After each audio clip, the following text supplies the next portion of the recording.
maging handa. Bagamat palagi natin naririnig ay may mga kaakibang na damdamin na nararamdaman natin.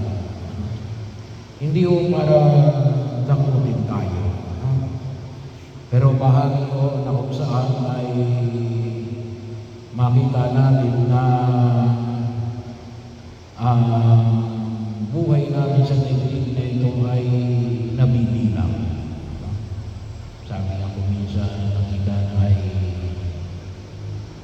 weather lang. Panahon. Pagkakataon na kung saan ay makita natin, pero maaaring mas bata pa.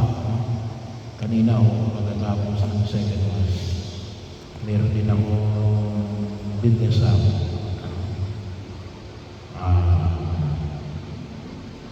6-month-old.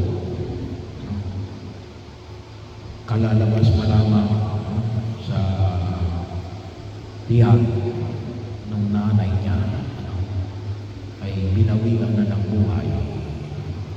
Ngayon sa harapan natin, si Christopher, bata pa rin, pero 47 years na. So bahagi yun, hindi tayo ay mas matanda o mas bata pa kay Christopher. Kaya bahagi yun na kung saan ay pinalalasabi ng publiko. Hindi para tayo nakulit, kasi bigyan tayo ng lakas na pakinabangan natin ang biyaya na ipinagkaloob ng Diyos sa bawat isa sa atin. Ang Diyos natin ay hindi Diyos ng pananakot. Huwag nyo isipin na kung minsan, sabi nga natin, dalawin mo yung patay kasi hindi ikaw ang dadalawin ng patay. Well, mahalaga ako na tayo namalaw sa patay, pero sabi nga natin,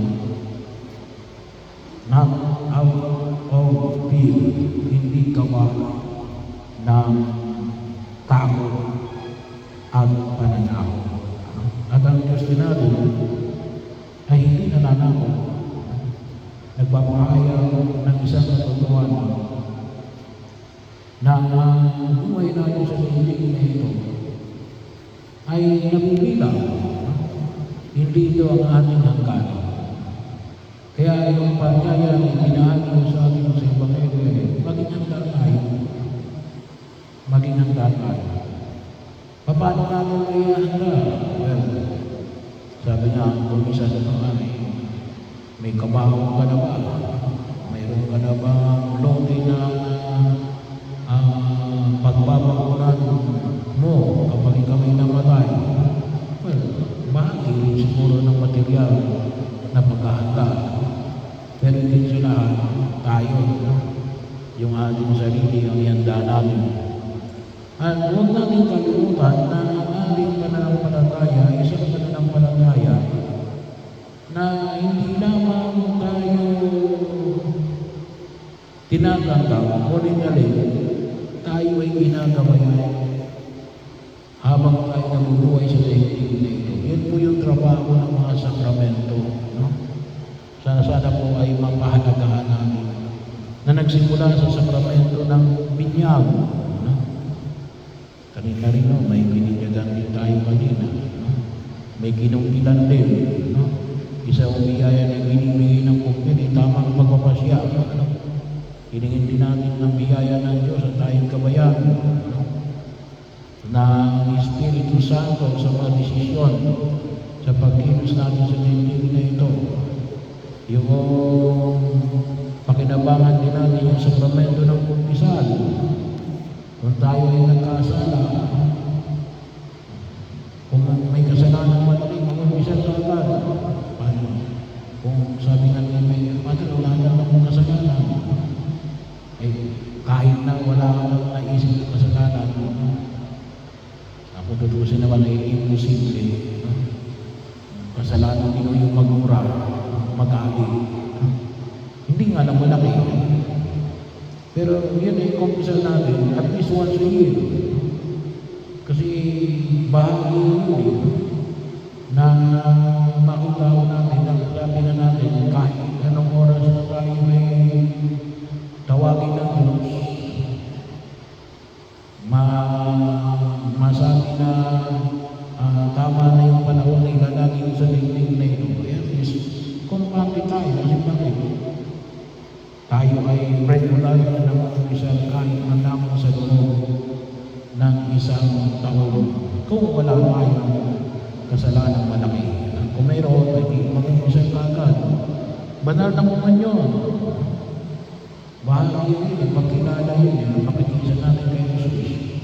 Sabi na natin, meron naman tayo nakapagkukuman yun, ay kapag tayo ay nakapag-umpisa din, bahagi mo yun, pagkilala rin mo yun. So, kapag may asawa, magpakasal. Kung mayroon naman sa inyo magpapari, hindi maigil, magpari.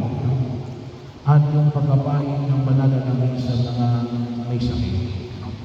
Yun naman ay mga kapatid namin na kapag po ay nasa panig na ng karamdaman, o kahit na siguro sabihin natin na yung mga taong pinagsabihin na ng mga doktor na may tanging na buhay, cancer, dialysis, mga magabat malalakas pa, ay huwag kayong mahiyang magbabahin ng Santo Polio. So bahagi yun, yung patuloy na pakikisa namin natin. Inihanda natin yung ating sarili sa harapan ng Diyos. So ito po ay biyaya na kung saan ay makikita natin sa spiritual na patatayuan ng ating mga sakramento. Kaya nga yung tawag natin sa sakramento ng panlabas ng daan na itinatag ni Jesus para magbigay ng biyaya. Para habang tayo tumatag sa daigdig na ito ay maging lakas natin. At higit sa lahat ay maging handa tayo. Maging handa tayo. Hindi na tayo mag-iisip na hindi natin alam kung saan patutulong na si Kristo pa. Kapag tinatanggap natin yung mga sakramento nito, ano yun? Yun ay maliwanag na pagkilos na alingan. Yun naman ay every year na nangungumpisan. Bahagi yun, nagsisimba pag-araw ng linggo. Maliwanag ko na kung saan alingan. Inihanda niya rin yung mga kanyang sarili bilang tunay na tagasunod ng aming Panginoon Jesus Cristo. At sabi na ako, ay magkakaroon tayo ng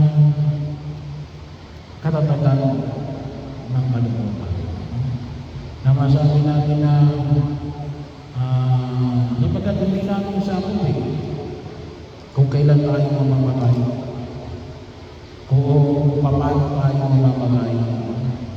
Ang sakit lang natin din na kung kailan man dumating doon, at least nagampanan natin yung ating tungkol sa ayon sa plano ng Diyos sa tulong ng kanyang simbahan.